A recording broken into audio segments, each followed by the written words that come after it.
Men tug'ruqdan keyin xotiramni yo'qotganman. Da, men shunaqa deb o'ylaganman. Xotiramni yo'qotib qo'ydim deb o'ylaganman. Alloh ayol zotini qanaqa mo'jiza qilib yaratgani. Men ko'pchilikdan bu narsani eshitdim, lekin his qilmaganman, tushunmasdim. Qanday degan savol bo'lardi doim menda.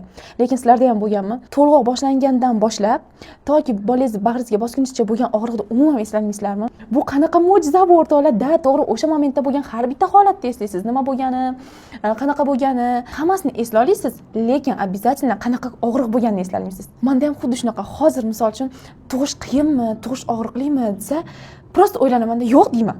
Yo'q, chunki eslolmayman u og'riqni. Alloh shunaqa mo'jiza qilib yaratib qo'ygan ekanki, keyingi farzandimizni yana dunyoga keltirishligimiz uchun, tug'ruq azobidan qo'rqmasligimiz uchun o'sha narsa sразу esimizdan chiqib qolar ekan. Bunga hozirgacha qoyil qolaman boru. Ayajonim aytganda, tuqqaningdan keyin bolangni bag'ringga bossang, esingdan chiqib qoladi bu og'riq degan. Eslaymanda, kechgacha qanaqa yurganim, yo'lda qanaqa ketganim, yig'laganimni eslayman, qanaqa holatlar, qanaqa vaziyatlar bo'lganini eslayman. Даже og'zimdan chiqqan so'zlarni ham eslayman. Bo'ldi, kuchim qolmadi, kesirva qilishsin, tug'dirib olishsin, o'lib qolaman, suyaklarim sinib ketayotgandaqa bo'lyapti. Shu daraja og'riq kuchliligidan hozir o'lib qolaman degan gaplar chiqqan. Shularni eslayman.